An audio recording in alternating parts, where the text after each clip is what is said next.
She woke up in a bed that wasn't hers.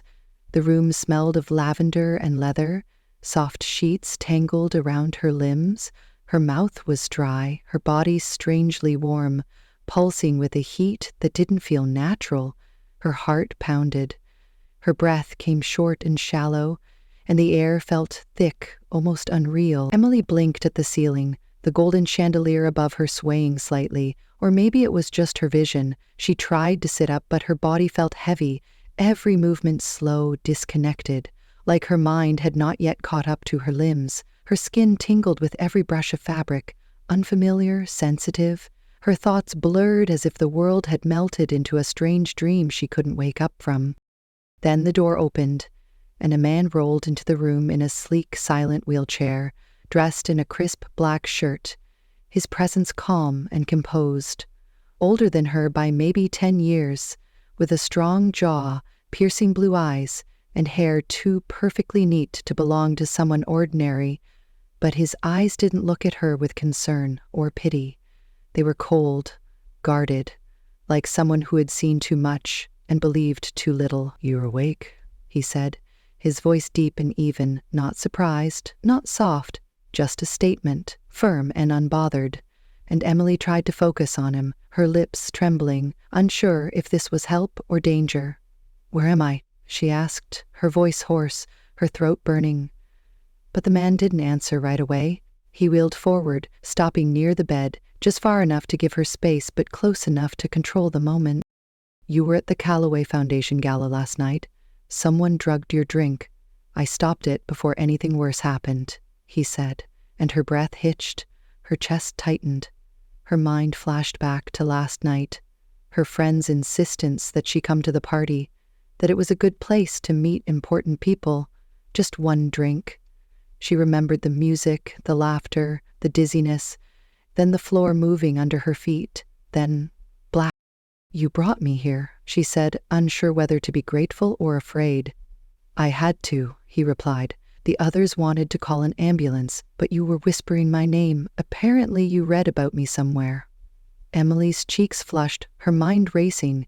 She didn't remember saying anything. She didn't remember knowing who he was, but something about his name sounded familiar. "What's your name?" she asked, still dazed. "Aidan Cole," he said simply, and it clicked, like a puzzle snapping into place. The billionaire, the tech mogul, the man who lost the use of his legs in a mysterious accident 3 years ago, the man whose face had been on the cover of Forbes and Time, known for cold business deals and quiet charity work, admired and feared in equal measure. He looked at her closely now, his voice low, steady. "What did they give you?" "I don't know," she whispered. Her fingers clutched the edge of the silk sheet, still trying to understand how she had gone from a college gala to the penthouse of a billionaire in less than a night. Aidan turned toward the window, the light from outside streaking across the marble floor, illuminating the tension in his shoulders. He spoke without looking back. "It was something strong, not lethal, but made to remove resistance." Emily's stomach dropped, her eyes wide. "Did someone try to—" she began. "No," he said quickly, sharply. "They didn't get the chance." She looked at him again, his expensive chair, his distance, his control. "Thank you," she said, but he didn't respond. "I'll get you something to wear and arrange a ride," he said after a moment. "Why did you help me?" she asked. Not out of suspicion, but something else, something deeper. "Because when I found you, you were crying, you said you were scared, and you asked me not to leave." He turned to her. "And I didn't." Emily swallowed hard. Something tightened in her chest, a feeling she didn't have words for. She remembered the doctor he had quietly brought in earlier that morning, the one who had checked her, quietly, respectfully, the one who had given Aidan a look when it was over and said softly, "She's a virgin." Aidan hadn't flinched, but something in him shifted, and it hadn't gone away since. Aidan Cole had not always lived in silence and steel. Once he had been a name that inspired admiration, envy, sometimes fear, but never pity. Born in Palo Alto, raised in Boston, son of a surgeon and a venture capitalist, He had grown up surrounded by ambition, learning early that power was not something given, it was built, brick by brick, deal by deal, and by the time he was 26, he had founded Cole Biomedical, a company that would revolutionize spinal therapy, wearable tech, and neural mapping, turning him into the youngest billionaire in the country, not because he inherited money, but because he saw what others didn't, because he never stopped moving, until the day everything did. The accident happened on a Tuesday, a black SUV that came out of nowhere on a quiet street in Manhattan. The brakes failed, or at least that's what the report said. The impact crushed the lower half of the car, and with it, Aiden's ability to walk. His spinal cord wasn't severed completely, but the damage was enough. Enough to make doctors say unlikely, enough to make headlines scream tragic, enough to make people lower their voices when he entered a room as if pity were a courtesy. But Aiden never asked for pity. He rebuilt, quietly, efficiently. And he kept control of everything. His company, his image, his circle, all tightly managed, except the part of him he locked away, the part that knew how it felt to run, to lift someone without metal under him, the part that once believed in falling in love. The penthouse where Emily woke up wasn't just a home, it was a fortress, a glass and marble monument to distance, perched above the city like a throne. Everything inside was deliberate. Sleek furniture, art with no faces, steel frames, muted colors, cold beauty. And yet the air held something softer now. Maybe it was her. Emily Walker had grown up far from the world of billion-dollar mergers and titanium wheelchairs. Raised in a modest neighborhood outside Chicago by her adoptive father, a retired firefighter, she was the kind of girl who worked 2 jobs without complaining, who studied at night and volunteered on weekends. Majoring in psychology with the dream of opening a youth center one day, she had never been to a party like the Callaway Gala before. Her friend Jasmine had talked her into it, said it was just drinks and networking, a way to maybe meet someone who could offer an internship. Emily had gone with hesitation, borrowed a dress, worn secondhand heels, but she hadn't expected the way people looked at her.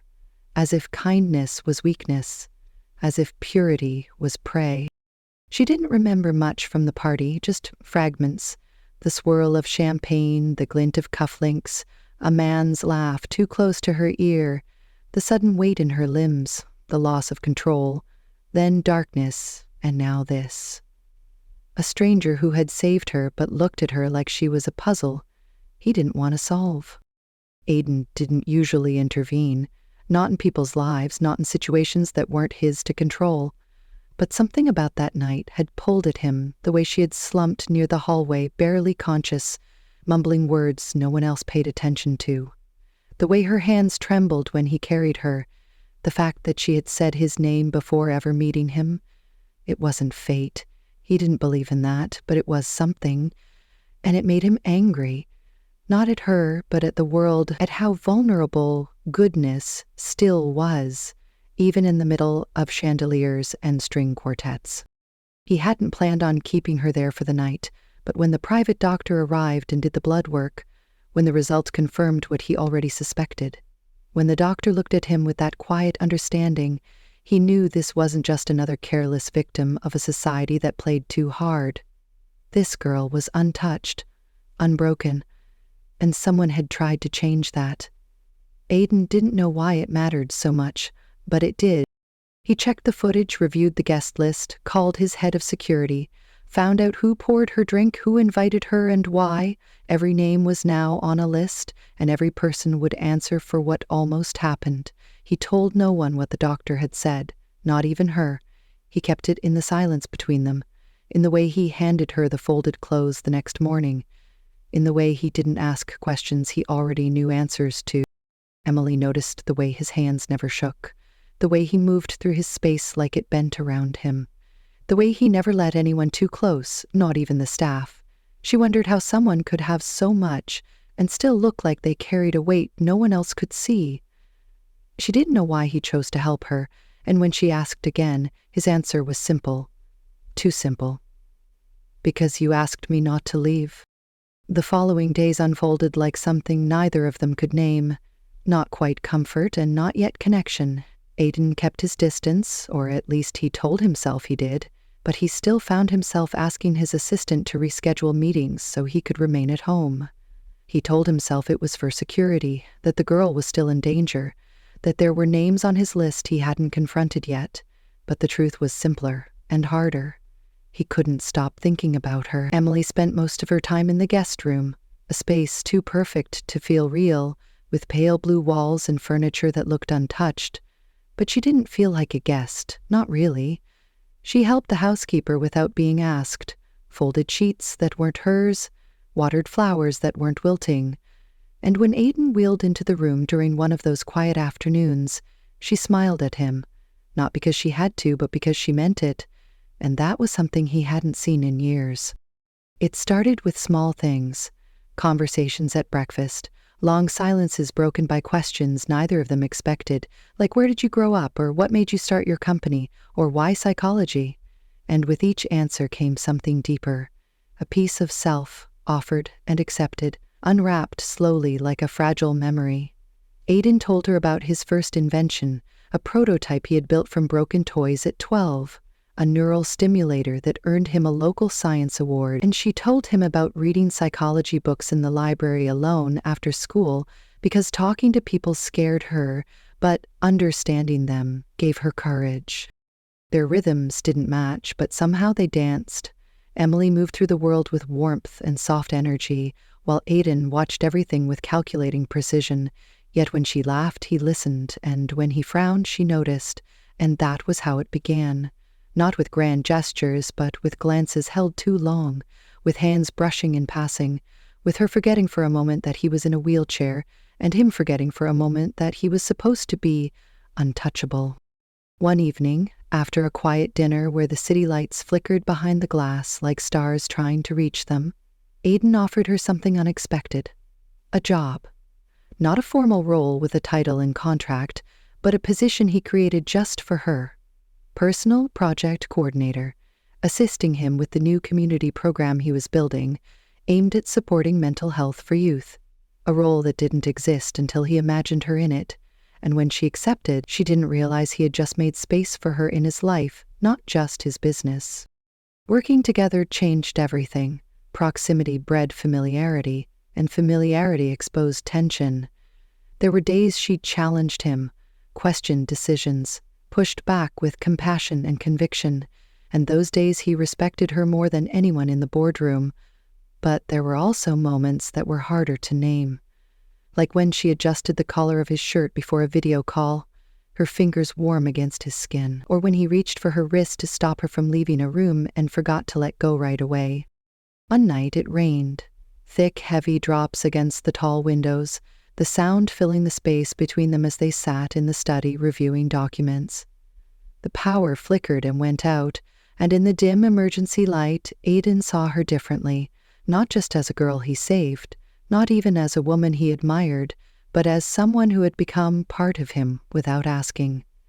She was soaked from earlier, her shirt clinging to her frame, her cheeks flushed from the cold, and he reached out to give her his jacket, but their hands met midair and neither of them moved. The silence stretched until it broke under its own weight. "I can't," he said, his voice rougher than usual. "I can't want this. Not with you. Not like this." "Why not?" she asked, and her voice trembled only slightly. "Because I know what it's like to have something beautiful and watch the world take it away," he said, "and I'm tired of losing."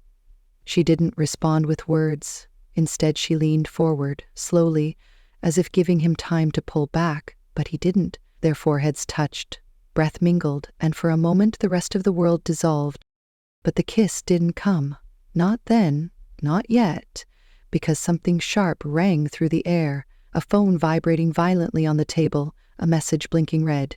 Aiden reached for it, his eyes scanning fast, his jaw clenched. "They found out who did it," he said quietly. "The man who spiked your drink, it was someone on the planning committee, paid off by a competing firm.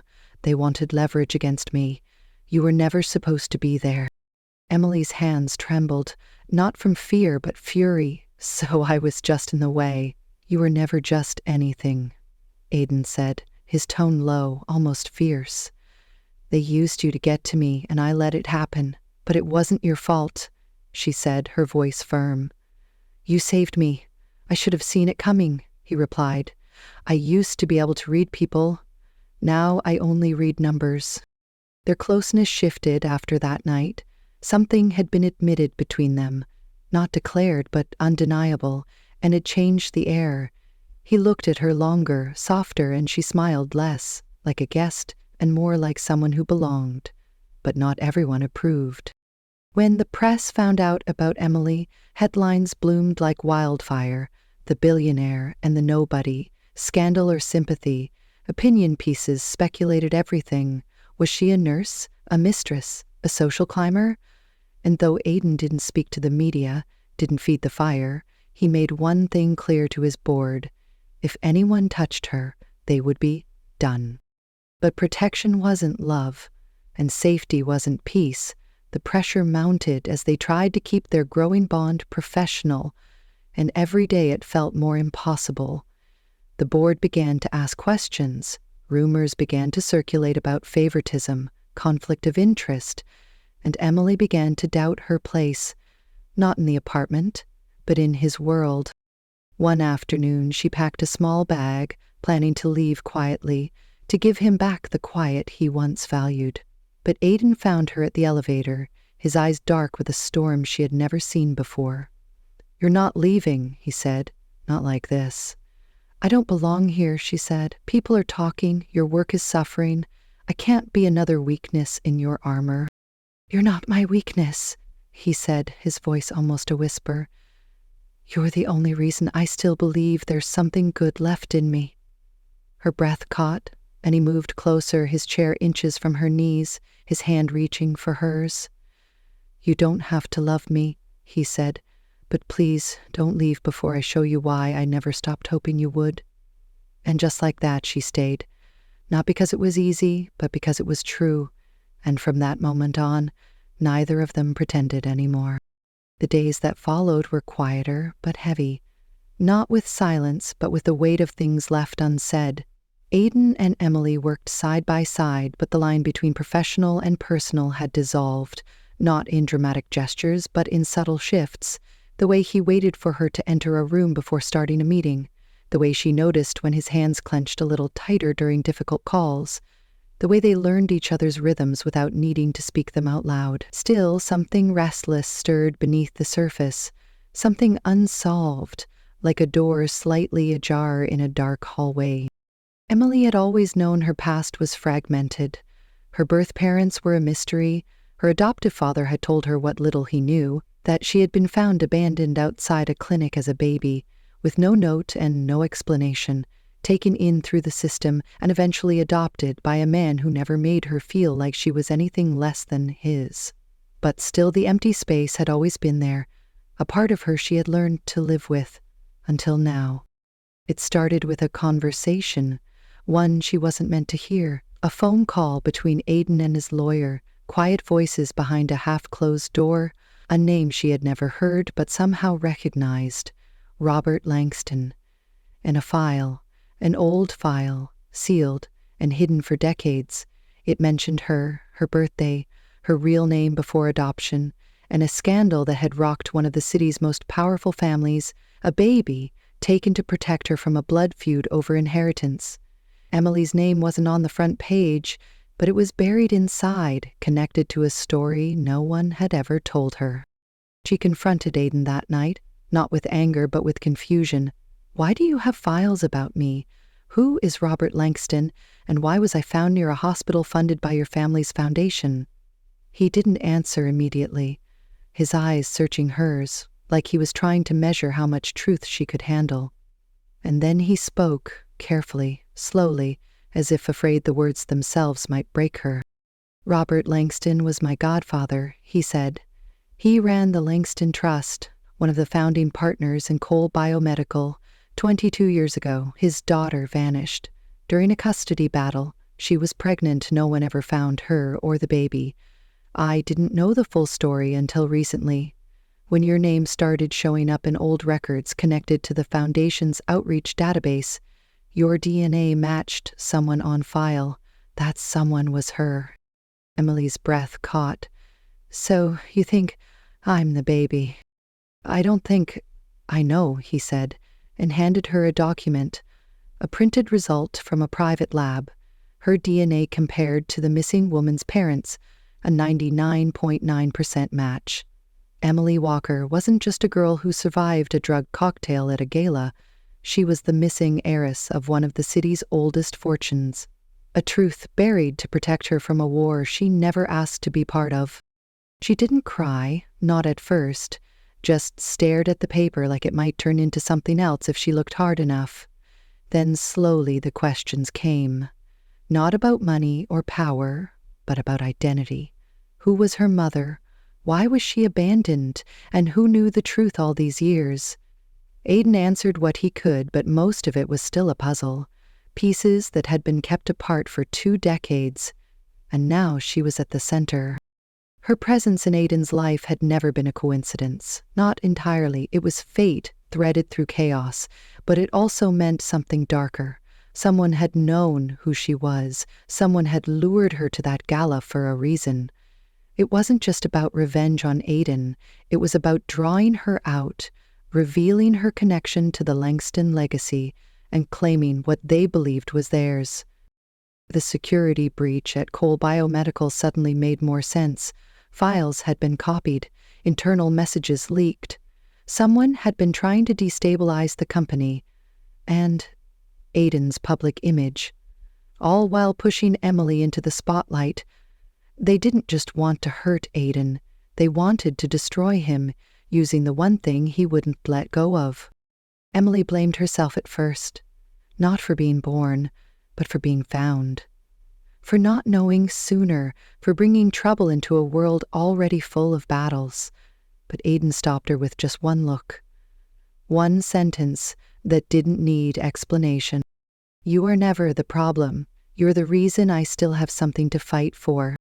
The investigation led them to Jasmine, Emily's former friend, the one who had invited her to the gala. She had been paid, not once but many times, by an anonymous account linked to an offshore shell company. Jasmine confessed under pressure, told them she didn't know who Emily really was, just that she had been instructed to make sure Emily attended and stayed close to Aidan. The rest would be handled by others. Others turned out to be people Aidan once trusted. A former board member who had been ousted after an ethics scandal, a rival who had always believed Cole Biomedical should have belonged to someone else, and a quiet man named Samuel Crane, a private consultant with ties to the Langston Trust, the same trust that once protected Emily, now being used to expose her. Aidan confronted Crane in a cold boardroom at dawn. No lawyers, no assistants, just 2 men and a truth too heavy to hide. Crane admitted the plan had been in motion for over a year. Once they suspected Emily's identity, they set the trap. The gala was just the beginning. The media storm and public attention were meant to push her into reclaiming her inheritance and distancing herself from Aidan. Then they could come in as legal counsel and control her assets. But Emily didn't run, and Aidan didn't fall. Together they pushed back, filed countersuits, exposed the scandal in carefully timed releases, and protected the company while preserving Emily's right to choose. She was offered her place in the Langston Family Trust, a seat at the board of one of the most powerful philanthropic organizations in the country. But she hesitated, not because she feared the responsibility, but because she wasn't sure who she was anymore. She stood on the balcony of the penthouse one night, looking over the city as the wind played with her hair, and when Aidan joined her, she asked a question that had been sitting in her chest for days. "Do you think they'll ever see me as more than a symbol?" He answered without pause, "I don't care what they see. I know who you are, and that's enough for me." It wasn't about blood or fortune anymore, not about legacy or betrayal. It was about choice, and Emily made hers. She accepted the Langston name only to redirect its power, channeling the Trust's vast resources into rebuilding youth programs, shelters, education funds, turning what once nearly destroyed her into something that could protect others. She didn't take the spotlight, she rewired it. And Aiden, through it all, never asked her to stay, never demanded love or loyalty, but she stayed anyway, not because he saved her, but because he saw her, even before she saw herself. And in a world full of lies, that was the rarest truth of all. The peace they built was fragile, not because it was false, but because it was rare. Too rare in a world that never stopped watching, questioning, dissecting every move they made. For a while, it felt like things had settled. Emily's connection to the Langston name had been acknowledged, the scandal around the gala had quieted, and Aiden's company had recovered from the storm with stronger footing. Yet beneath the polished surface, something darker brewed. Pieces of the past not yet buried, shadows that hadn't forgotten how to reach forward. It started with a threat, subtle at first. A message left on Aiden's encrypted server, lines of code that didn't belong, a string of characters referencing Emily's full birth name and a date, not one either of them recognized. But it didn't take long to trace it back. The same digital signature had appeared once before, 3 years earlier, 2 weeks before Aiden's accident. A coincidence too precise to be ignored. They hadn't connected it then, no one had. But now the link was clear. The man who orchestrated the crash that left Aiden in a wheelchair hadn't disappeared. He had only gone deeper underground, waiting. His name was Mason Varick, a former shareholder in Cole Biomedical, once praised for his brilliance in biotech engineering, later exposed for experimenting on human subjects without consent. Aiden had led the charge to remove him from the company, had testified against him in closed court. The outcome was career ruin, but no jail time, too little evidence, too many favors. Mason vanished after that. Some said he fled the country, others believed he died, but neither was true. He had simply hidden long enough to return with more to lose. Now he wanted control again, not of the company, but of the narrative. He had been the one to orchestrate the gala incident, not to hurt Emily directly, but to lure her into the open, to use her name and her image to discredit the Langston Trust, to expose its secrets and dismantle its influence, and most of all, to hurt Aiden where it would scar deepest, not his company, but his heart. Aiden didn't tell Emily immediately. He wanted to protect her from the truth for a little longer, not because he thought she couldn't handle it, but because he didn't want to see that light in her dim again. Yet secrets in love are time bombs, and this one was ticking fast. She found out not through him, but through a news leak, a story carefully planted in an independent blog that only insiders read, one detailing the real reason behind Aiden's accident, with implications about betrayal, and a woman at the center of it all, unnamed but unmistakable. She confronted him that night, not with rage but with sorrow. "Why didn't you tell me? Why did you try to carry it alone?" And he looked at her with eyes full of pain. "Because I knew what it did to me. I didn't want it to do the same to you." But it already had. The truth had found her anyway, and now she was part of it, whether she wanted to be or not. They decided to fight together, not with lawyers or press statements, but with action. They tracked Varick's movements through shell companies and fake research grants. They discovered he was developing an unlicensed biotech operation overseas, experimenting again, this time with neurostimulation for military use, testing on people without their knowledge, using stolen tech from Cole Biomedical, tech Aiden had pioneered before the accident. The files confirmed it. The fingerprints were his, but the applications were twisted, turned into weapons. The only way to stop it was to expose it, to go public, to put everything at risk, including their reputations, their safety, and the fragile life they had just started to build. Emily hesitated, not because she was afraid for herself, but because she was afraid of losing him again if they went to war with this man. He wouldn't just come for them in the media, he would come for them in the dark, and this time he knew too much. Still, they made the decision. Together, Aiden organized a press conference, not through corporate channels, but through independent media. Live-streamed, unfiltered, raw, He revealed the truth about the stolen research, the black market experiments, and the man behind it all. He didn't mention Emily by name, but everyone knew who he was protecting. And for the first time in years, he looked not like a victim, but like a survivor reclaiming his place. But Mason Varick didn't back down. Hours after the broadcast, a fire broke out at one of the Langston Trust's community centers. A message left in ash and glass. "Stay out of what isn't yours." The authorities treated it as arson, but Aidan and Emily knew better. It was a warning.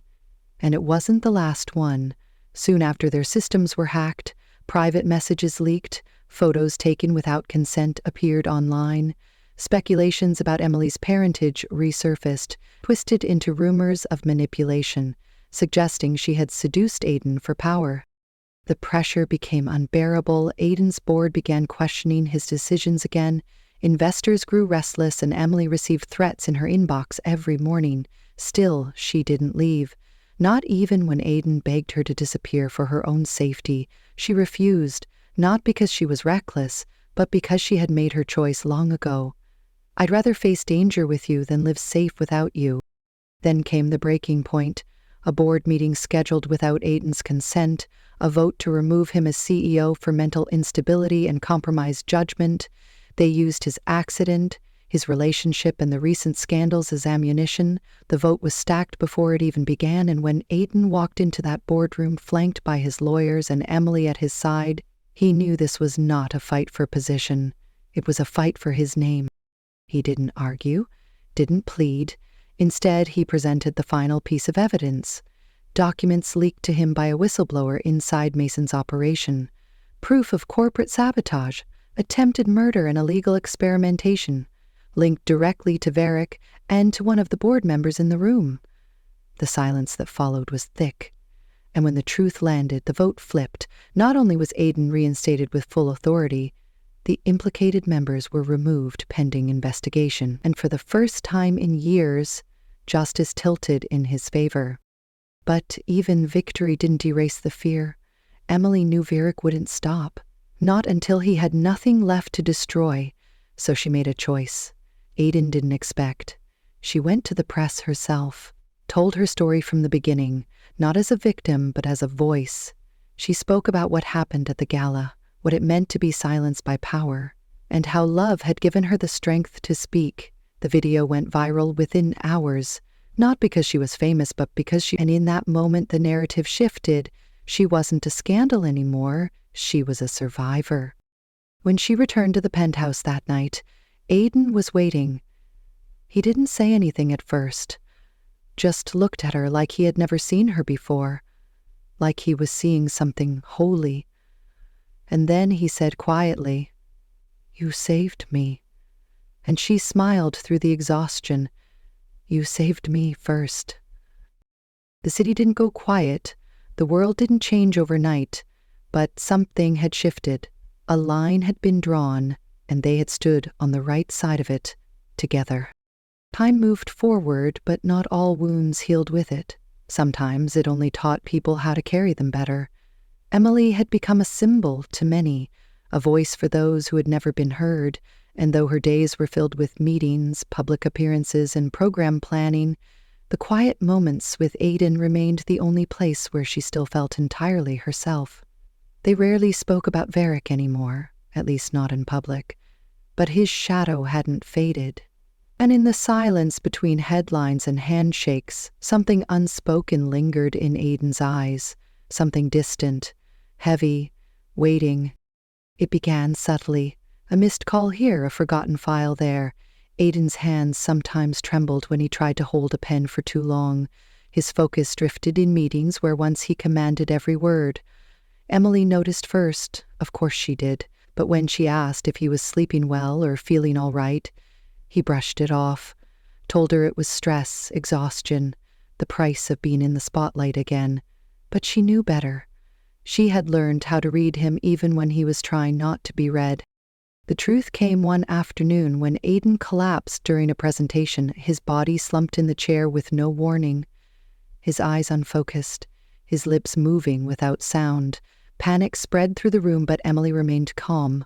her arms around him before anyone else could reach, whispering his name again and again until the paramedics arrived. The hospital stay was short, but the diagnosis was not. A neurodegenerative condition, rare but real, one that had likely begun before the accident, but only now showed symptoms too advanced to ignore. The irony was cruel. The man who had dedicated his life to advancing neurological treatment was now becoming its patient. There was no cure, only management delays and uncertainty, and Aidan took the news the way he took most things, quietly, privately, shutting the world out behind closed doors. But this time, Emily didn't let him do it alone. She sat beside him on the floor of his study one night, while the world outside spun too fast, her hand wrapped around his even as it shook. And when he finally spoke, his voice was hollow. "You deserve more than this, more than me, more than what's coming." She looked at him without blinking, her eyes fierce and full of fire. "You don't get to decide what I deserve, not when I already chose you, not when I already knew." "But I didn't want this for you," he whispered.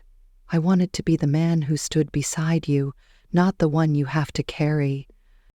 "Then let me carry you," she said simply, not out of pity but out of promise, out of a love that had already endured storms stronger than any diagnosis. And in that moment, Aidan realized something he had fought for years. That strength wasn't in standing alone, it was in allowing someone to stand with you even when you couldn't. He tried to push her away after that, not cruelly but intentionally, returning to long work hours, closing himself off in labs, declining her invitations to events. But Emily wasn't a girl who left just because the road turned steep. She showed up every time, not with speeches but with presence. Bringing dinner to his office, sitting beside him during treatments, making him laugh even when his muscles refused to cooperate. And slowly the walls he tried to rebuild began to crumble again.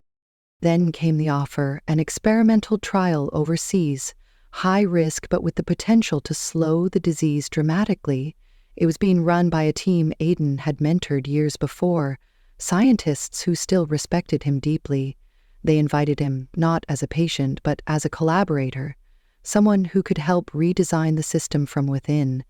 The catch was that it required relocation for at least a year, and complete confidentiality.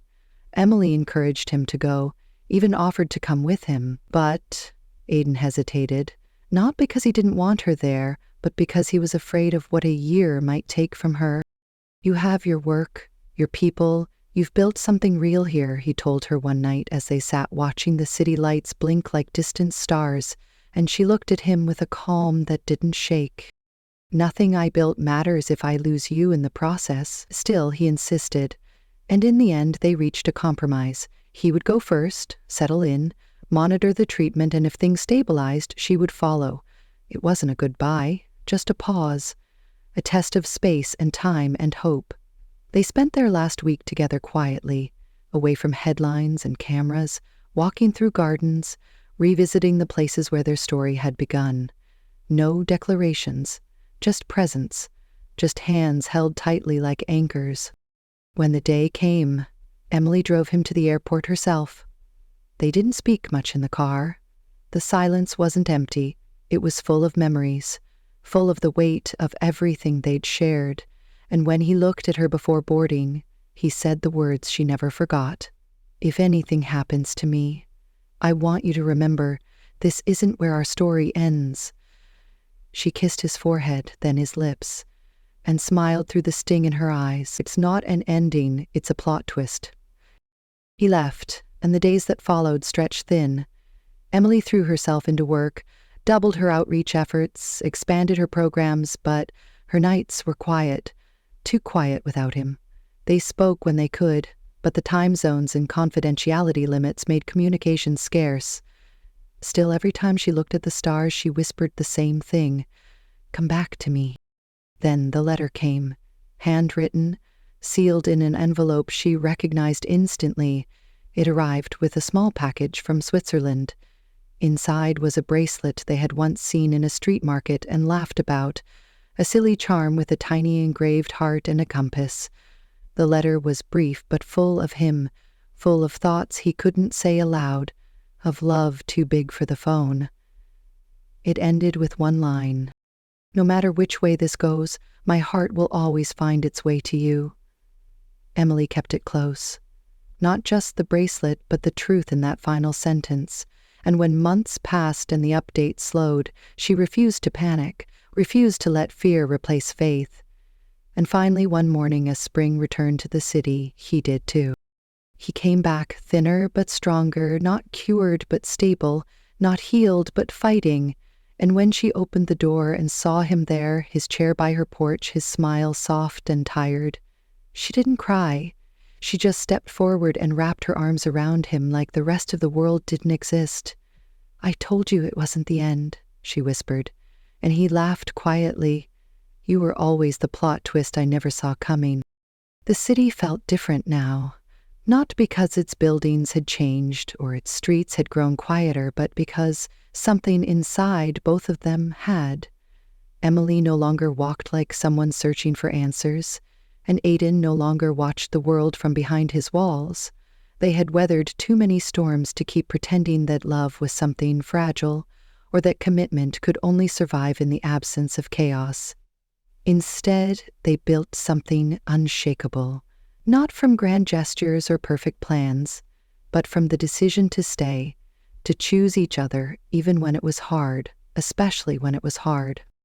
Aiden returned to Cole Biomedical not as the man who once ran it alone, but as the leader of a new era, one where innovation was tied to empathy, where progress came with responsibility, and where the voices of those most often overlooked were finally invited to speak.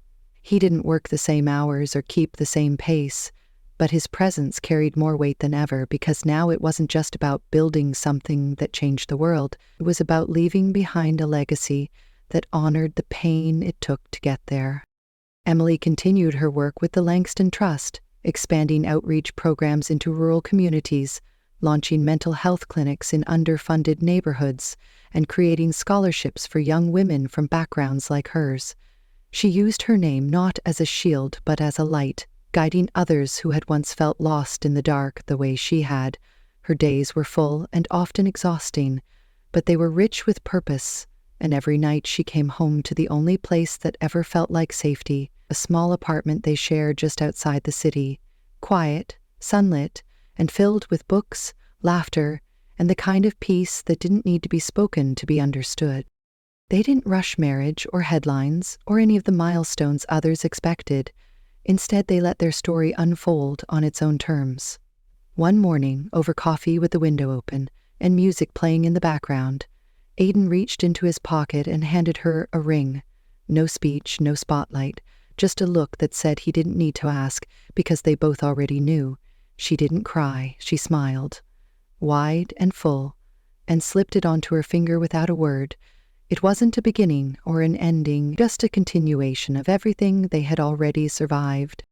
Their wedding was quiet, held in the garden behind the first youth center Emily ever opened, attended by a few close friends, former patients, mentors, and young people whose lives had been changed by their work. There were no media crews or luxury headlines, just vows whispered under soft lights and a promise made with hands that had held each other through fire. When Aiden said, "I do," his voice didn't shake, and when Emily said it back, hers didn't either, because this time neither of them had anything left to fear. Years later, when people asked how they had lasted through so much, how two people from such different worlds had found something that held, Emily would always smile before answering. She never spoke of the gala or the secrets or the pain.